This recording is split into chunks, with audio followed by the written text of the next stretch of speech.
Hey there, boys and girls. Miss McGinnis here. Just wanted to make a quick video to go over our questions and answers to Astro the Stellar Sea Lion.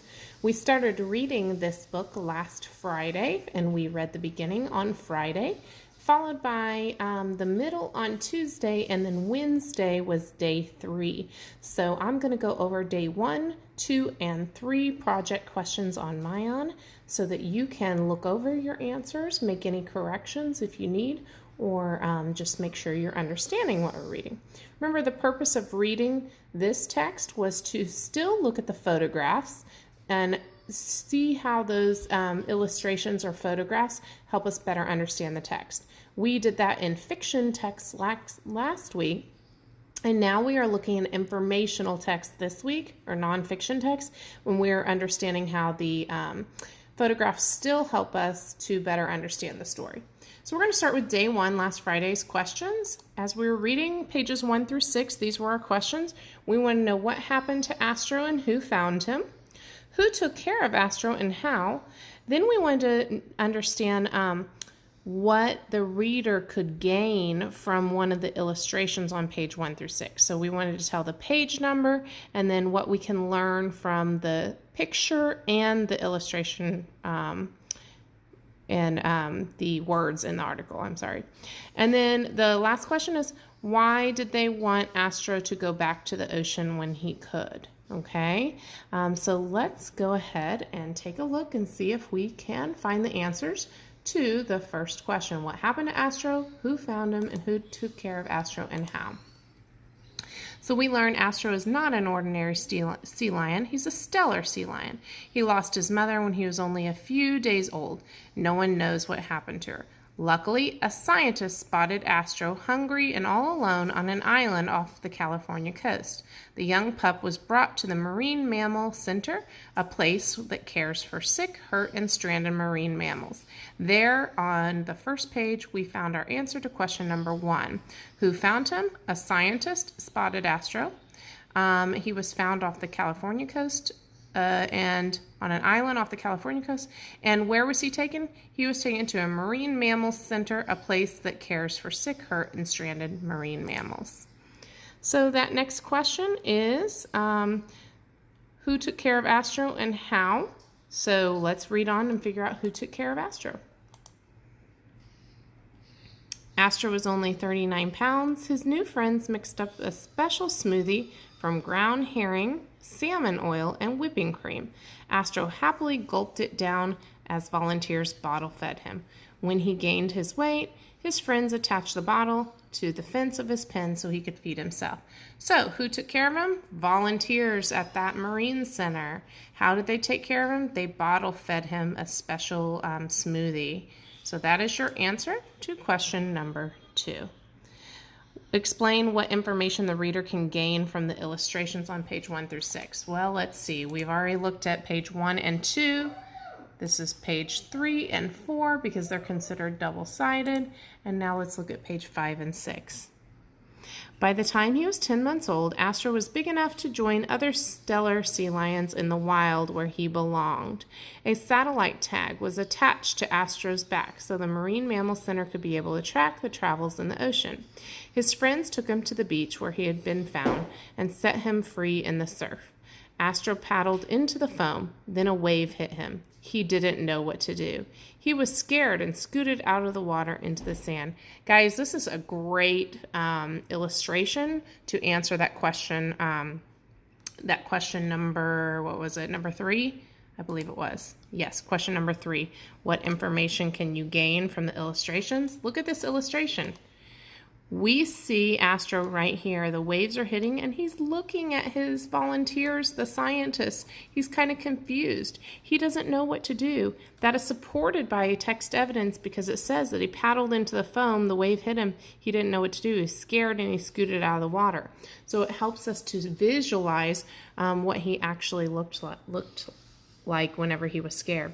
It says Astro needed to go into the ocean, but not up on the beach with people. Would Astro be able to return to the wild? Was he so young when he was rescued that he attached to people instead of other sea lions? And you can see that attachment right there, right? Because he's staring at his people that have cared for him.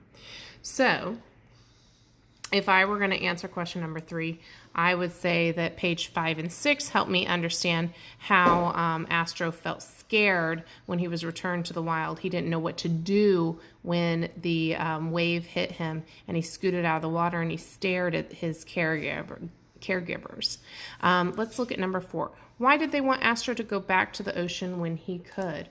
Well, obviously, they felt like he was big enough to join other stellar sea lions where he belonged. So that's why they wanted to go back. They felt like he belonged there with other sea lions, not in captivity. So that's why they wanted to send him back. So that was day 1, which was Friday's assignment. Now I'm going to pop on over here and look at our projects of day 2. So we're going to go to Astro the Stellar Sea Lion, day 2. We had a few more questions on this day. It says, after reading pages 7 through 12, where did they take Astro next? Then what did he do when they tried to get him out of the crate? And why do you think he did that? And how do the illustrations help us understand the pages on those pages? So we're going to continue reading on and answer those questions. From far down the beach, Astro's friends watched him. For the next 2 days, Astro barely went into the water. Instead, he joined the elephant seals on the beach. He was confused. He had not seen the ocean since he was a few days old. The volunteers were worried he would starve. When Astro didn't leave the beach, his friends decided to take him far out into the ocean, far away from the beaches and the people. So they took Astro back to the center. So where did they take him next? Your answer? They took him back to the center, okay, because obviously he was not going anywhere on the beach where they were at. So your answer there is, where did they take Astro next? Back to the center. What did he do when they tried to get him out of the crate, and why do you think he did that? Let's read and see what happens. The next day, Astro was put on a boat with 8 northern fur seals to be released into the ocean. The 9 marine mammals and their friends from the center traveled to the Farallon Islands, 27 miles west of the Golden Gate Bridge. So see, they brought him back to the center. Then they put him on a boat to try to release him out, far out in the water. And so it says, as the cages were open for the 8 seals, they each quickly dove into the ocean. Everyone on the boat cheered. When someone opened Astro's cage, Astro didn't move. His friends waited. Astro still didn't move. Go join your pals, urged the boat captain. Astro didn't budge. His friends tilted the cage. He held on with all 4 flippers. Finally, he let go. With a huge splash, Astro swam deep into the ocean. His friends cheered. And so we can see there, looking at that picture, he's hanging on there. So let's go back to that question. It says, what did he do when they tried to get him out of the crate? Well, he held on. He didn't want to go. He held on to the edge of the crate. Why do you think he did that? Well, that kind of goes back to our day 1 questions. He did that because he was scared. He was unsure of the surroundings because he had spent most of his life in the center, so he was frightened. How did the illustrations help us understand the concepts on those pages? Well, we can see on this page how he's scared, but that his friends are waiting for him. We can see on these pages that they're far out in the ocean, and we can see also here how he's hanging out with the elephant seals on the beach rather than going into the ocean. So those are examples of how the pictures help us better understand the words in the text. We are done with day 2. Now we're going to go to day 3 project. This one had quite a few questions. A lot of you guys were like, oh, Ms. McGinnis, there's a lot of questions, but they were pretty easy questions. So we're going to go through them, all of them as well. So as we're reading, we're going to learn, what did Astro do at the school? Why were the people from the Marine Mammal Center worried about Astro? Where did he go next, meaning after the Marine Mammal Center? Okay, because we're looking at the end of the text. What were they researching with Astro? What is the bridge and target training they did with Astro, and why? And how did he get to Connecticut? Where is Astro now? Why didn't Astro go back to the ocean where he belonged? All right, lots of questions there. Let's read to figure out what he did at the school.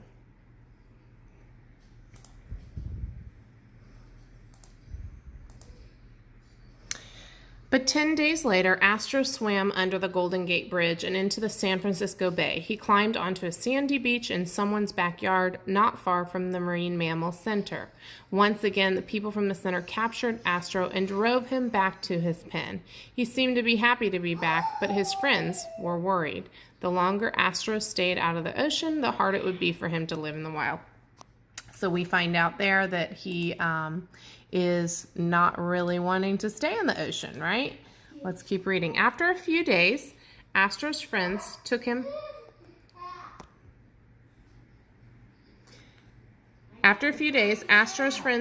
to another island. They hoped that he would not return to any beaches with people, but Astro had other plans. Just 3 days later, he swam under the Golden Gate Bridge into the San Francisco Bay, and just like a dog, he had found his way back. This time he spotted a group of children and their parents on a field next to a school. The people were holding a walk-a-thon to raise money for the school. Astro flopped out of the water and onto the field. He wanted to join in the fun too. He scooted around the orange cones on the grassy field. He made it all the way around in one lap. Everybody cheered for Astro. So little Astro loves to be with people, obviously. Okay, he hasn't gone back to that school yet. Let's take a look. But the people also knew Astro needed to return to the ocean. They tried to coax him towards the bay by pretending their buckets were full of food and swinging the buckets in front of him. Astro didn't leave. He just stayed in the parking lot. The people called the Marine Mammal Center. Once again, the volunteers rescued Astro and returned him to his pen and saltwater tank.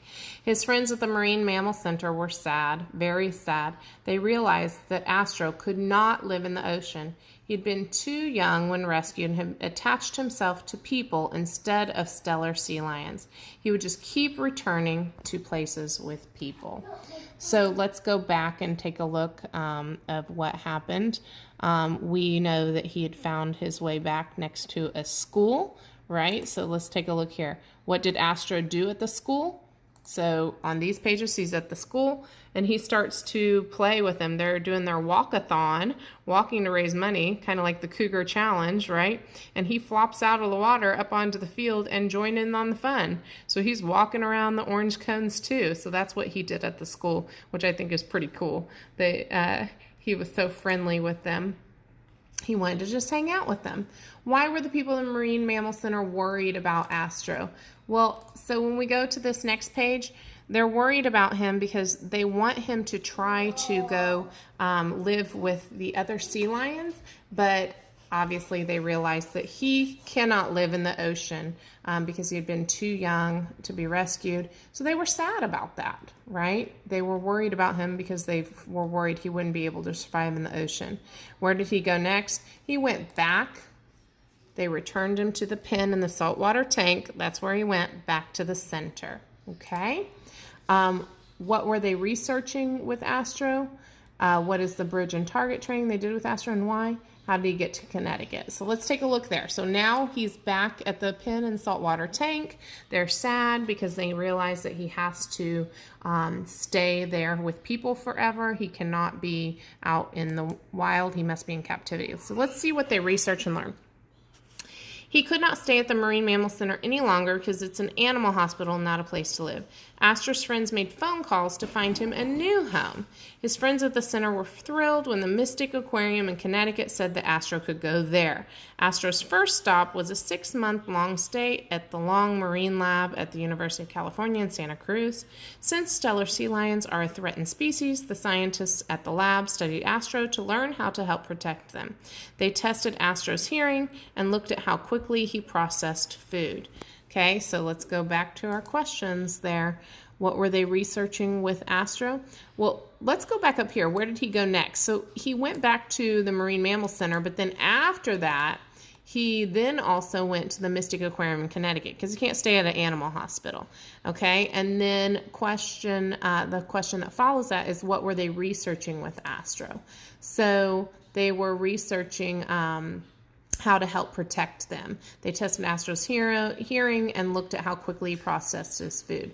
Since they're a threatened species, that's what they were researching, is how they could protect the sea lions from being threatened species. Okay, Next question is about the bridge and target training they did with Astro and why, and how did he get to Connecticut and where is he now? So Astro needed to learn to follow directions.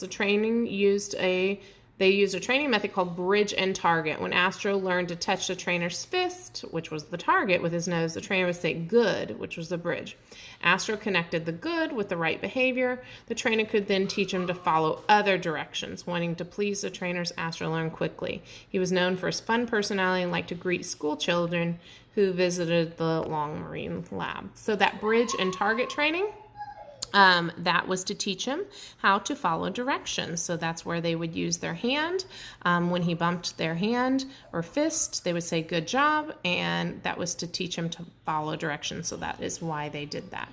Finally, how did he get to Connecticut and where is he now? So it says he loved playing with his toys and took him to his kennel when he slept. Let's read on. Astro flew in an airplane all the way across the United States from California to Connecticut. So that's how he got there. He got there in an airplane. And although his friends at the Marine Mammal Center and Long Marine Lab wish that Astro could have returned to the ocean, they're happy that he has had a wonderful new home. If you're ever in Mystic, Connecticut, be sure to visit him. Okay, so he got to Connecticut by plane, and right now he is in the Connecticut Marine Lab, Long Marine Lab, rather than that animal hospital. Hopefully that helped answer your questions. I hope you enjoyed Astro the Stellar Sea Lion. Pretty amazing creature, if I do say so myself. Let me know if you have any questions. Bye, guys.